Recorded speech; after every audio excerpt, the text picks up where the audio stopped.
खबर बिजनौर से है। बिजनौर के नूरपुर गांव टंडेरा में एक भट्टा मजदूर ने अपनी बेटी पूनम की शादी के लिए साहूकारों और फाइनेंस कंपनियों का 1.25 लाख रुपए का कर्ज परिवार के लिए लिया था। ये 1.25 लाख रुपए का कर्ज परिवार की 3 जिंदगियों को निगल गया। ब्याज के साथ बढ़कर कर्ज के 6 लाख रुपए नहीं चुका पाने से तंग भट्टा मजदूर पुखराज ने पत्नी और 2 बेटियों के साथ जहर निगल लिया। पत्नी रमेशिया 50 वर्ष, बेटी अनीता उर्फ नीतू 21 वर्ष, सविता उर्फ सीतू 18 वर्ष की मौत हो गई। और गांव टंडेरा में भट्टे पर घोड़ा बुग्गी से कच्ची ईंटें ढोने वाले पुखराज, उसकी पत्नी रमेशिया, बेटी अनीता और सविता ने जुमेरात की सुबह 8 बजे जहर निगल लिया। सभी जहर निगलने के बाद झोंपड़ी से बाहर की ओर दौड़े। ग्राम प्रधान रईस अहमद ने पुलिस को सूचना दी और करीब 8:30 बजे चारों को नूरपुर CHC में भर्ती कराया। हालत गंभीर होने पर सभी को बिजनौर मेडिकल अस्पताल में ले जाया गया, जहां रमेशिया और अनीता की मौत हो गई, जबकि यहां से रेफर हुई छोटी बेटी सविता ने मेरठ के मेडिकल अस्पताल में दम तोड़ दिया। 4 साल पहले बेटी की शादी के लिए उसने कर्ज लिया था। पुलिस के अनुसार पुखराज, उसकी पत्नी और बेटे ने बेटी की शादी के लिए साहूकारों और फाइनेंस कंपनियों से 1.25 लाख रुपए का कर्ज लिया था, जो अब बढ़कर करीब 6 लाख रुपए हो गया है। कर्ज की अदायगी और तकादा बढ़ने पर पुखराज का अपने बेटे सचिन से झगड़ा भी होता था।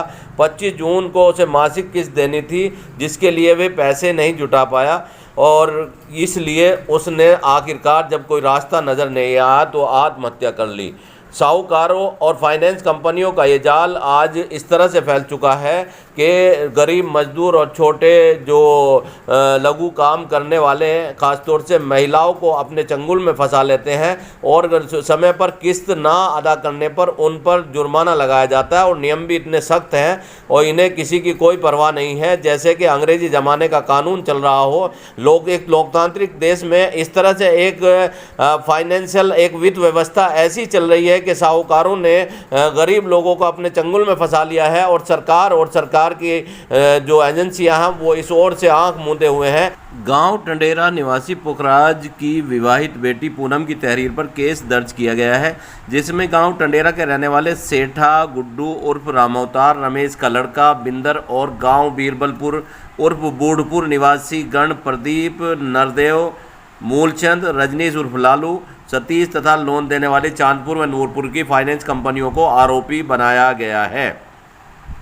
कर्ज की चुकाने के लिए ये लोग तकादा कर रहे थे और तकादे के दबाव में उसके पिता, मां और बहनों ने जहर निगल लिया, जिसमें पूनम की मां और 2 बहनों की मौत हो गई। आरोपियों पर आत्महत्या के लिए मजबूर करने का आरोप है। उधर पुलिस ने दबिश देकर 6 साहूकारों को हिरासत में लिया है, जिनसे पूछताछ की जा रही है। जिन साहूकारों से पूछताछ की जा रही है वो अब पुखराज को कर्ज देने की बात से मुकर रहे हैं और कह रहे हैं उन्होंने कर्ज ही नहीं दिया। बताया जा रहा है कि जेल जाने से बचने के लिए अब कर्ज से इनकार कर रहे हैं। हालांकि इनके रजिस्टर और डायरी से कर्ज और कितने प्रतिशत ब्याज पर दिया, यह राज खुलेगा। अब देखना यह है कि कितनी सख्त कार्रवाई होती है और इस तरह का जो अन्य लोगों के साथ इनका ब्याज का चक्रव्यूह चल रहा है उस पर कब लगाम लगती है।